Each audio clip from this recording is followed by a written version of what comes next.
Mga residente naman ng Davao City umaasa na makakabili na sila ng 20 pesos kada kilong bigas. Sa ngayon, nasa 38 pesos kada kilo ang pinakamurang bigas na nabibili sa lungsod. Ang sentro ng balita mula kay Regine Lanuza ng PTV Davao.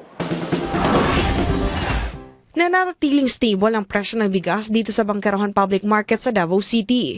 Nananatiling pinakamurang bigas ang tonner na mabibili ngayon sa 38 pesos per kilo. Samantala, ang banay-banay, 40 pesos. V160, 42 pesos. Jasmine, 43 pesos. Kuwako Yellow, 44 pesos at King na 45 pesos ang kilo. Sa kabila ng nasabing presyo ng bigas ngayon, ay hirap at hindi pa rin nagkakasya sa budget ng konsumanting si Nena Rosa Sihayla. Lalo na at ang kita ng pamamasada ng TriCab ng kanyang asawa ang kanilang inaasahan. Araw-araw itong bumibili ng bigas na pinagkakasya nito sa isang araw sa 5 miyembro ng kanilang pamilya. Kaya naman si Nena ay umaasa makakaabot na dito ang 20 pesos na bigas. Okay na, tag 20 kay madako pa sa to ang kuan kay gamay raman tag income. Papo jud brato jud na bugas. Maliban kay Nena, laking tulong din umano kay Edeliza Escario na miyembro ng Pantawid Pamilyang Pilipino Program o 4Ps kung makakabili rin ito ng murang bigas.